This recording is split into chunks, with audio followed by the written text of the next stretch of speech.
August 18th, J6 news and updates.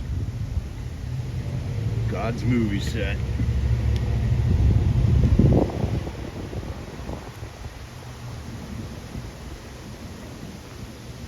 We're still hanging out here, people. Today is Bart Shively's Day of Freedom.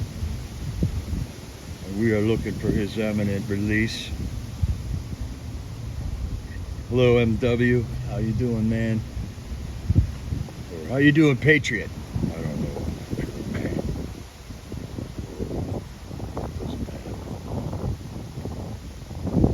I'm gonna have a little wind noise here. Let me know if it's too bad and you can't hear me.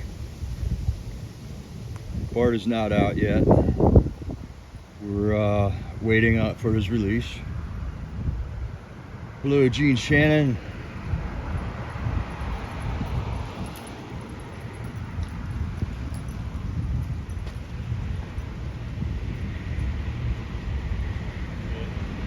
On the left coast, all right. We're nationwide. I love doing this work, man. Hi, Valerie Lund. Hi, Kim. I can't stop thinking about Bart either, Patty. Probably not gonna live stream it. I want to give Bart his privacy. I will keep you updated as I get information on it, though. Hey, Virtual. Crying in the Dark, welcome. Got some J6 updates today. Looking for a setting. I gotta stay in the shade. I think I've been having chat problems with the chat going down after I get started, and we think it's probably due to heat. It's been in the low to mid 90s, and I'm trying to stay in the shade all the time, but man, this phone just heats up. And the stream doesn't go down, luckily, but the chat goes away. I can't read the chat on my screen here, so I'm like disconnected from you guys, but I just try to keep bringing it to you. As long as that stream doesn't shut down, I'm gonna keep it rolling.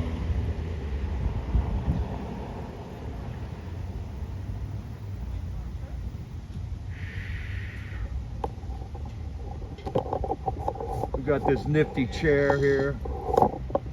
I don't know what it has to do with a congressional cemetery, but we're gonna do our broadcast right from that chair.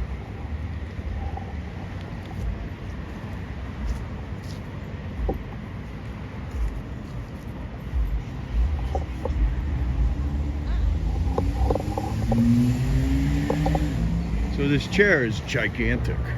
I'll sit in it just so you can tell. It's funny though.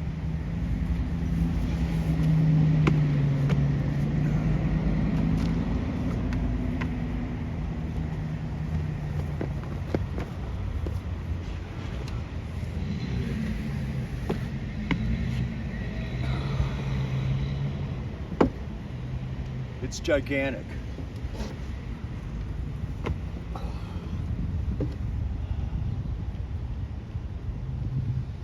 And it used to be all white, but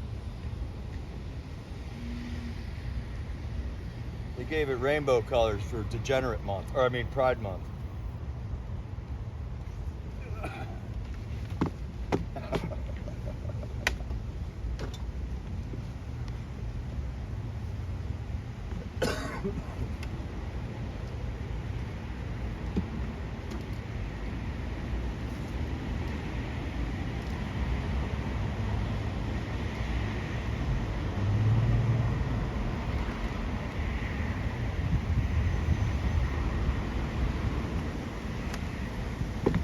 There's an improvement.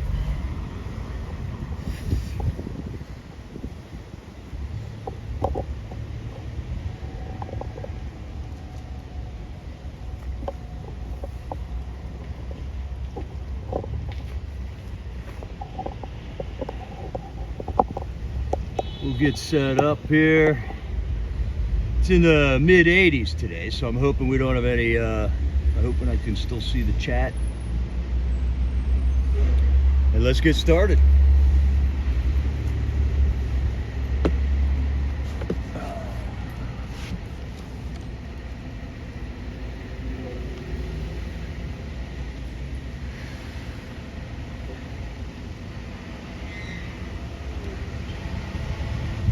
Man, we got a lot to cover today.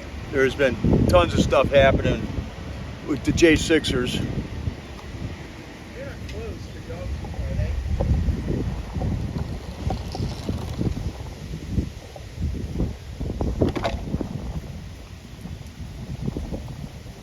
Well, that's not going to work.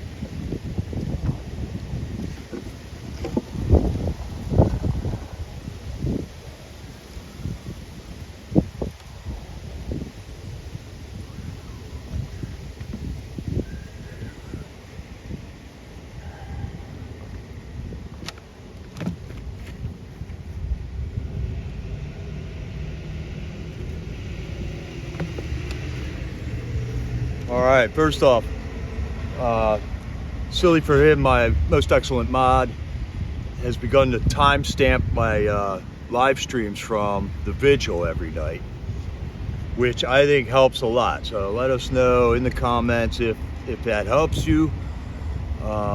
It's almost impossible to make a separate short for every segment of the evening, but man, we are covering so much information there every night now that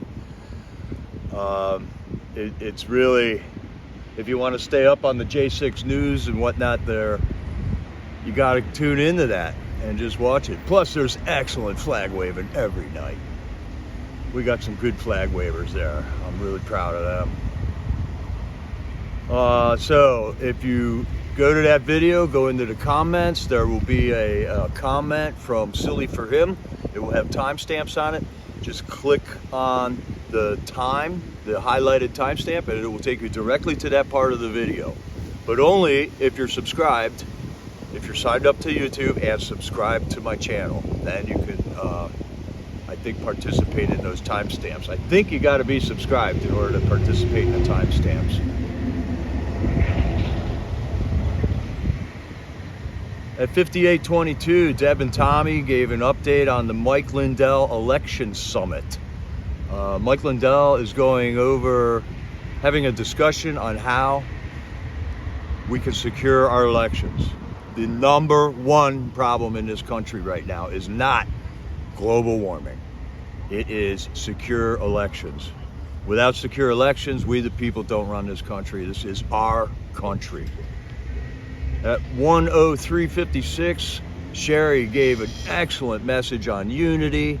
We've been meeting people down here that aren't necessarily with us politically, philosophically, but we can agree on one thing, and that is the guys in this prison are humans, and they deserve to have human treatment.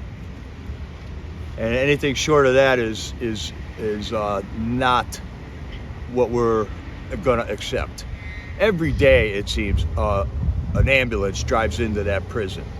And I'm hearing that there's overdoses happening in that prison. I want to know, how come there's no investigations? If you're running a prison and you got inmates overdosing on drugs, why isn't there an investigation going on?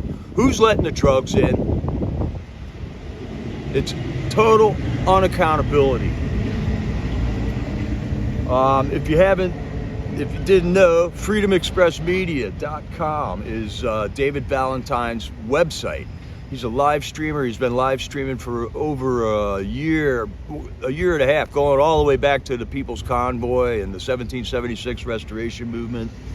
He was just in New York at the J6 Truth and Justice Week, which was sponsored by some other guys that come down here. They got a warehouse up there. It's a great studio, and they put on patriotic events and disseminate information so that we can take our country back, basically. Tammy gave a great update on the J6ers. DJ, one of the guys that was here in the gulag that called into us every night, facilitated phone calls, lined up other J6ers to talk to us on the phone. He was also in Lewisburg when we were doing the Lewisburg Vigil while he was there, and he's a great patriot. He knows that getting their word out into the country here, so we can hear what they're thinking and going through. That is an essential thing, and we needed a guy inside facilitating that. DJ was sentenced, and he is now moved to LA. He is in LA in a prison there. He has located another J6er named Tommy Allen who's there, so it's good that they got, you know, some camaraderie. I don't know if they're in the same wing or what, but we'll find out about that. Michael Perkins was sentenced yesterday. I think he got 48 months or 4.5 years, which one guy was saying was a lenient sentence, which doesn't sound lenient to me for standing up for your First Amendment rights, but 48 months. Coach Kenneth Bonowitz and Victoria White took plea deals yesterday.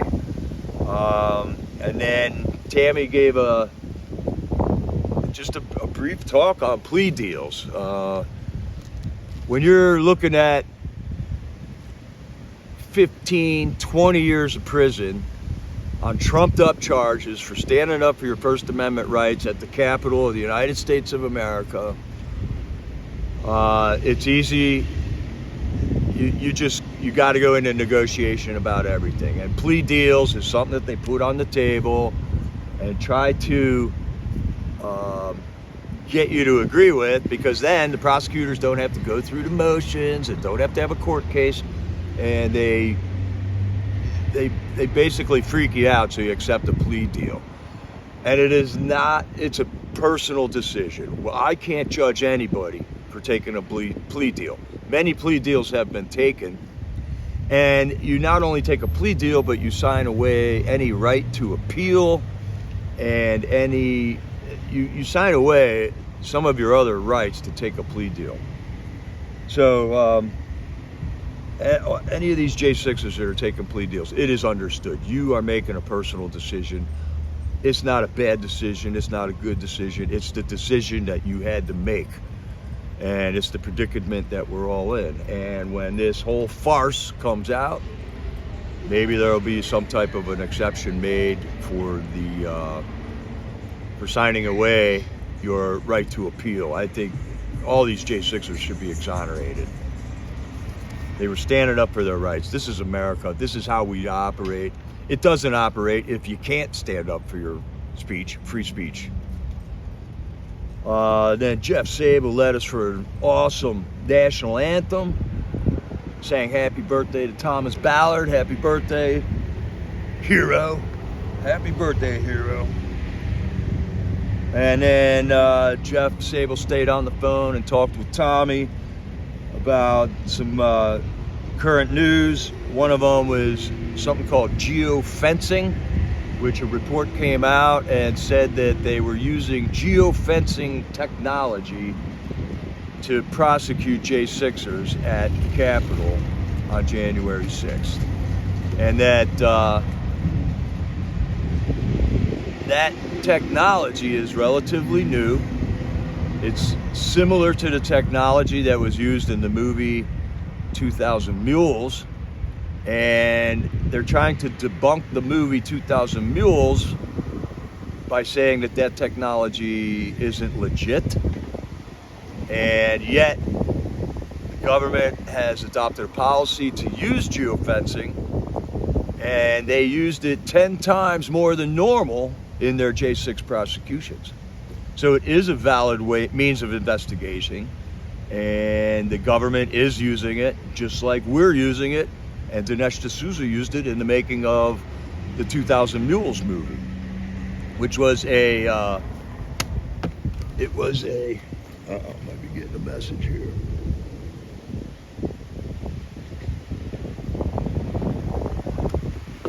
All right, I could be getting text messages here shortly, so I'm gonna have to flip the screen around.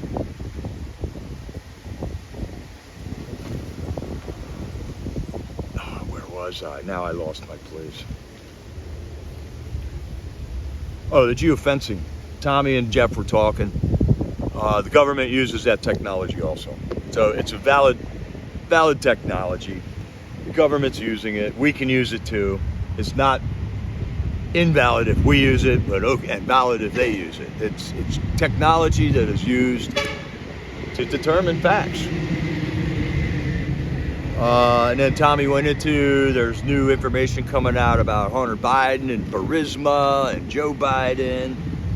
And then they got into the topic of Lahaina, Hawaii.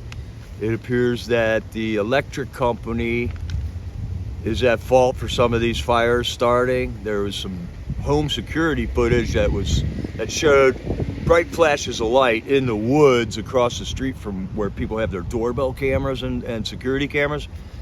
And the power company, there was a major windstorm going on there, as you can tell by looking at the footage of that disaster.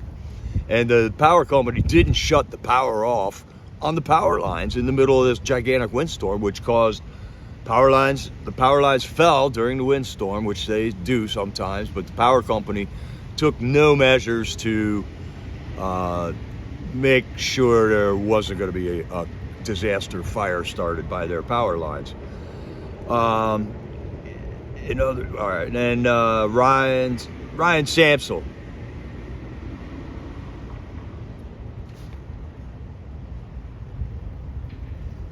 Electric company. Ryan Samsel is a J6er that has been held since January 2021 and has not had a trial yet. So you can figure out how many months that is. 30 months. It's more than 30 months. This guy has been in jail with no trial.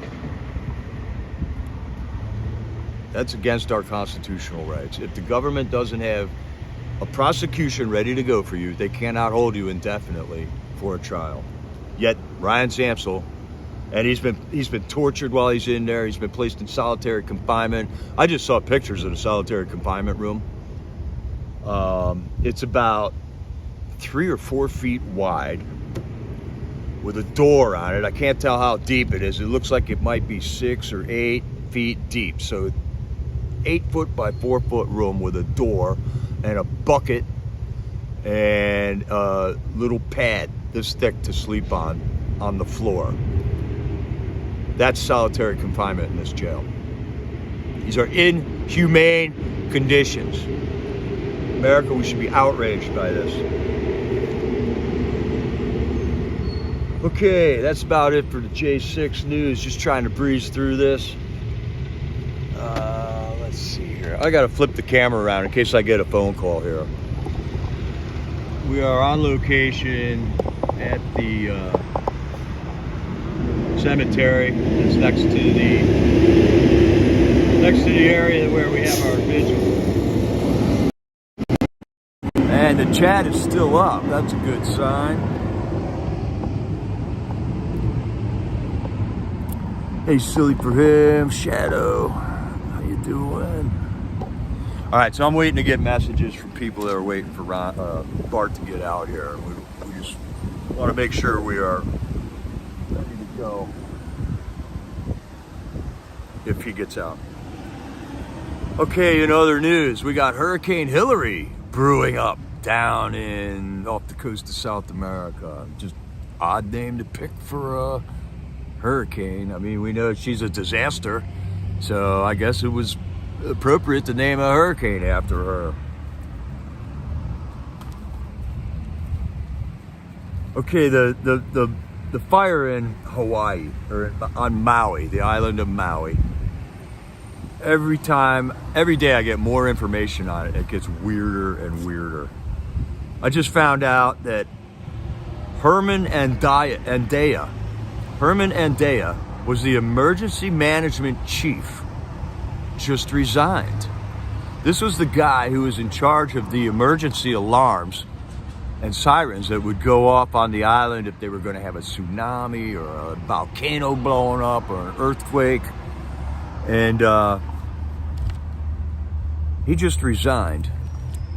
He also did not set off the sirens on the island. So you'd think that if there was a major wildfire going across any area, that these sirens will be put into use to warn the citizens for it.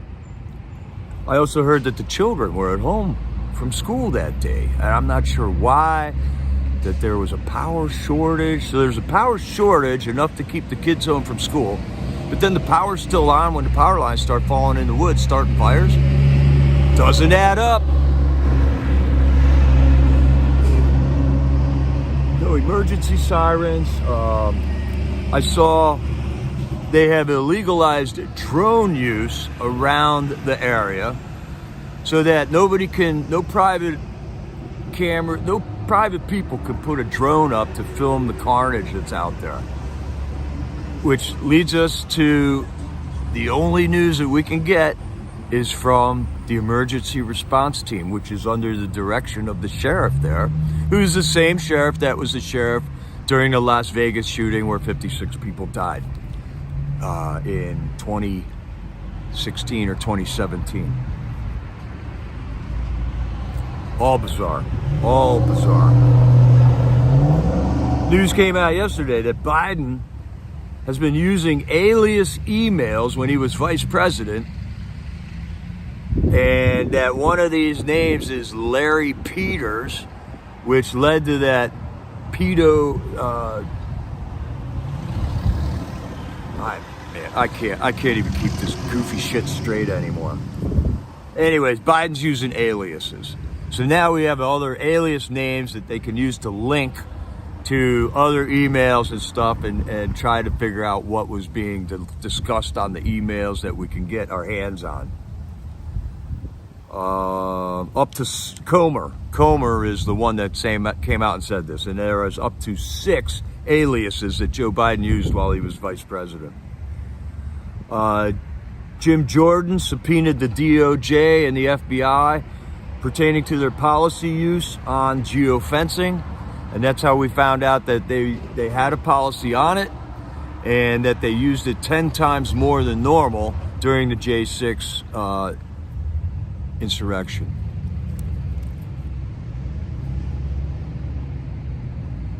Okay, now we got this, the Georgia indictment.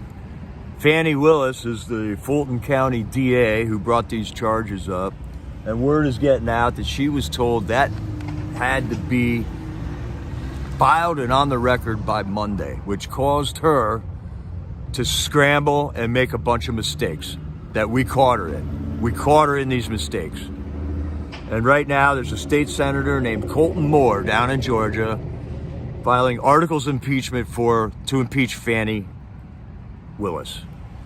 And I urge every state representative in Georgia to get on board.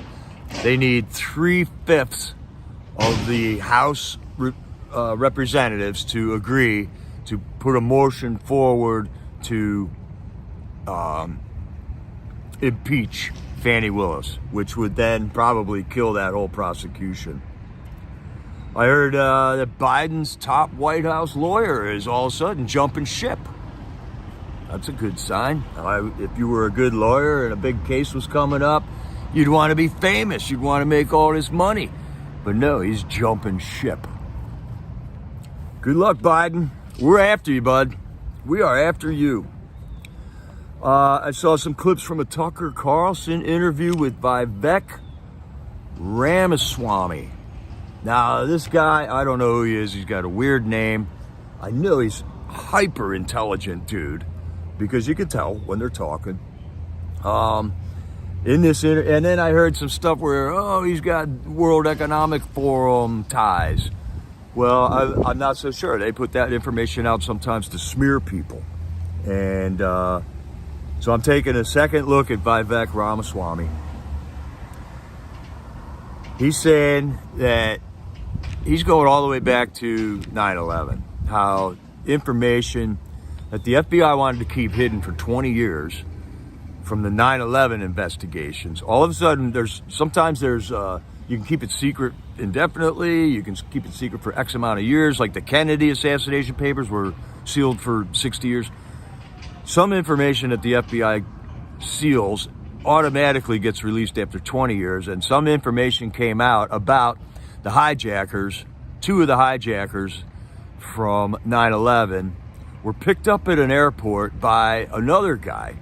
And during the hearings, where they were discussing this, they said that this guy just met these two random dudes from Saudi Arabia, became really good friends with them, brought them into his home, and showed them around, integrated them into his circle of friends, showed them around town, so they were able to mingle with people and stuff. Turns out that guy, that wasn't just a random airport meeting where they just became buddies for life, and he invited him to his house and they lived there for a while. I mean, that's a weird story, and somebody should have brought that up when they were talking about it back then. But no, comes out that guy was a Saudi, an informant, an FBI informant. And the FBI didn't let us know about that. So once again, FBI lying to us. Now, like what Tom Fuentes told us 2 nights ago at the corner, was that you can't just defund the FBI and start over. It takes decades to get the resources in place to gather the information. But I consider that fine when we're talking about the whole world. But when we're talking about our citizens and the FBI investigating our own citizens in this country, that's where we got to draw the line.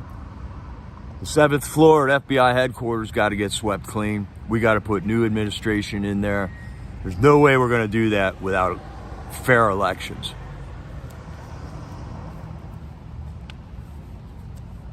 There's something coming out I saw, and I haven't investigated this yet, but there's a chick called Tori Says, and some type of a thing called, all right, this is the website, j6production.com.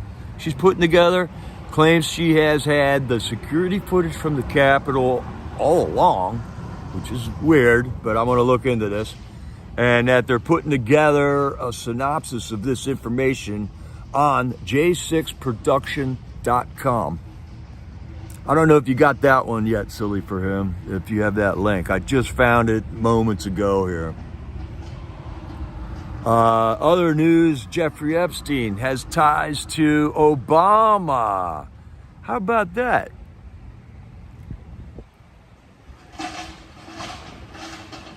This goes deep, all right? So Jeffrey Epstein, we're speculating, was running a sex trafficking ring on his island. He would invite important people over there and get them in a compromised position, film them, and now they got that person on blackmail. What we're seeing is that we have zero representation here in DC. We elected all these people, not one Republican district attorney, not one district attorney general is standing up for us, and it's 2.5 years down the road on the J6 issues here. So why so silent from the Republicans? People can be controlled. You can get the goods on somebody and make them shut up and not do their job, or that you can control what they say, what they don't say, what they look at, what they don't look at. Jeffrey Epstein was a prime example of that. I mean, every spy agency in the world knows that this is how you control people. You get them compromised, you get that on evidence, and then anytime they start opening their mouth, you send them a picture of the evidence you got on them. And if you're a degenerate, it's easy. It's easy to catch you in something that you shouldn't be doing. And so now you're compromised. There's other ways of doing it. You could just, you could just be a liar, and you're a money whore. You want to just get lots of money or fame. It turns out this Fannie Willis chick looks like she's been chasing fame for a long time. I saw an interview where she's talking with Shaq and, famous people. She's somebody who wants to be famous. She's somebody who wants money, all right? So she's driven by greed. So you got degeneracy, you got compromise, you want to be famous, you want to be rich, or you can just scare somebody so bad that they'll do whatever you want, just so you don't scare them so more. which brought to mind a little piece of information that we had back in 2020, was it?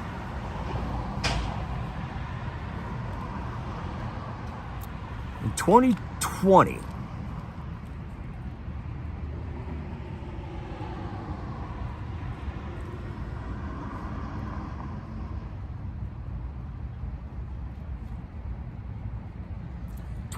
Was when the election happened. Okay, so that was before J6. That was Trump's election against Joe Biden. Trump and Joe Biden going at it on the election. We saw all types of irregularities happen during that. There was the Fulton County jumping votes. Remember that? They shut down the voting booths, and then at 2 or 3 in the morning, the little blue line with Biden votes all of a sudden shot straight up above Trump's and stayed there consistently throughout the rest of the night, you know. All of a sudden, I don't know, 20, 40,000 votes were counted in an instant for Joe Biden, which doesn't make any sense, but that was all due to the electronic voting machines. So on 12/3, December 3rd, after that election, Brian Kemp says we want an investigation into that election.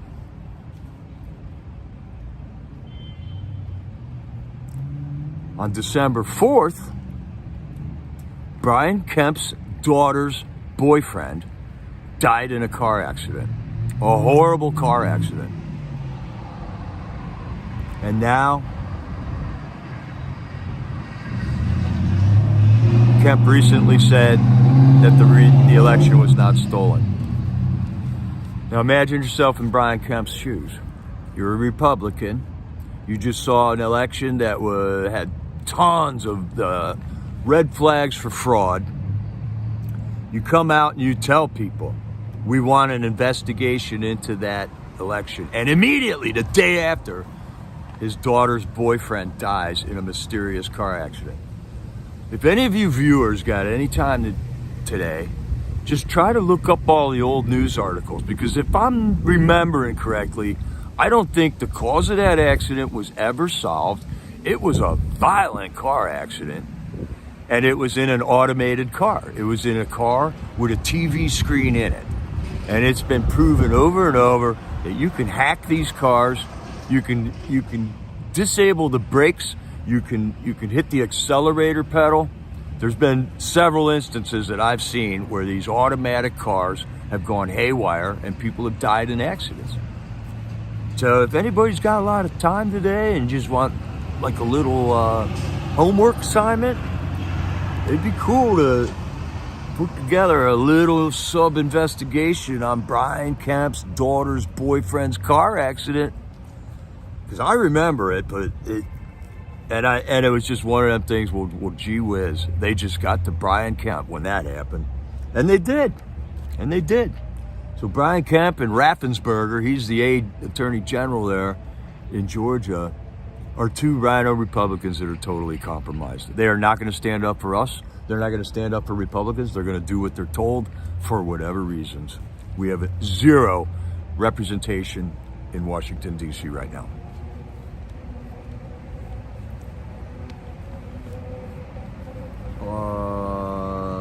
And then, all right, if you're not on True Social, you got to get on True Social, just so you know what Trump is saying. Trump puts out multiple truths every day. He's not lying. You know, he's telling us what he's doing, and it's a good source of information. And he came out a couple of days ago and said he was going to announce a report that would totally prove that the 2020 election was rigged. Well, he just canceled that news conference, and that was supposed to be held Monday at Bedminster Golf Course, I believe, his golf course in Bedminster. He has canceled that news conference under the advice of his attorneys that they are going to release that information now in his trial. I don't know which trial, because there's so many of them going on. It's hard to keep it straight. Try to not have your paradigm busted. Let's keep track of what they're doing to them. And he's going to save that information and enter it into court documents, which would be probably a good idea. Probably a really good idea. Because then it's on a permanent record. Wow, we got through that pretty quick, man. What do we do? 35 minutes. All right. All right, Jay Jones, how you doing? Now I can see this chat here. And then I got one more, just feel-good story. I found one of the best national anthems I've ever heard. And I found it years ago. I just rediscovered it this morning. It brings tears to my eyes every time I hear this national anthem. And it's by it's just vocals, and it's these 5 girls from Texas called the Cactus Cuties sing the national anthem original video on YouTube. It is the most beautiful vocal harmonizing I have ever heard, and it just brings tears to my eyes every time I listen to it. So if you want to just feel good about our country, feel how deep that national anthem and what that means to us as patriots in this country, just listen to that, the Cactus Cuties singing that national anthem. It is just the most beautiful thing I've ever heard. And that's about it.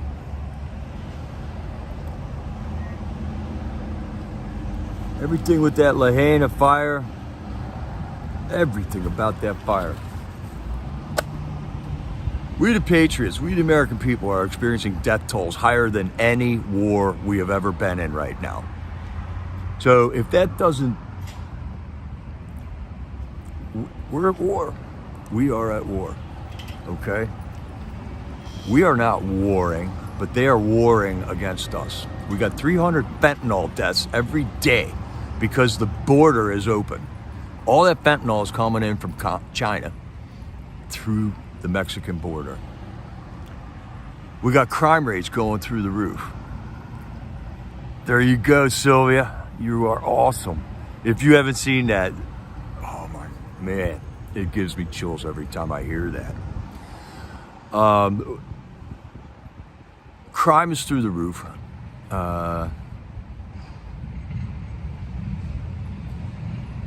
We're being attacked in the media. The FBI is watching us on our school board meetings. We're being investigated. I know they're tailing me around here. I'm sitting in a park yesterday having a cup of coffee, and 2 cops roll in on me, do a U-turn right in front of me, park right next to me, and sit there for an hour and a half. What's up with that? It doesn't take an hour and a half to eat a donut. So we know they're watching us, okay? That's the risk we're taking. That's the risk I'm willing to take because I love my country. And it's our country. It's not their country. It's our country. So we are at war. They're monitoring us. We have so many layers of police enforcement here in DC that you can't keep track of them all. You'll see an FBI police car go by. Then you'll see a Department of Homeland Security police car go by. Then you see, oh, there goes a prison police car right there. And then you got the Metro Police. And then you got the Capitol Police. And then you got the Metro Capitol Police. And then it's endless here. And it is so overlapping. It is so webbed. They can do anything they want, and they can hide anything they want. They can make 16 agencies say, oh, that wasn't a crime. But then there's one agency that's going to find out it was a crime, and they're just going to keep their mouth shut.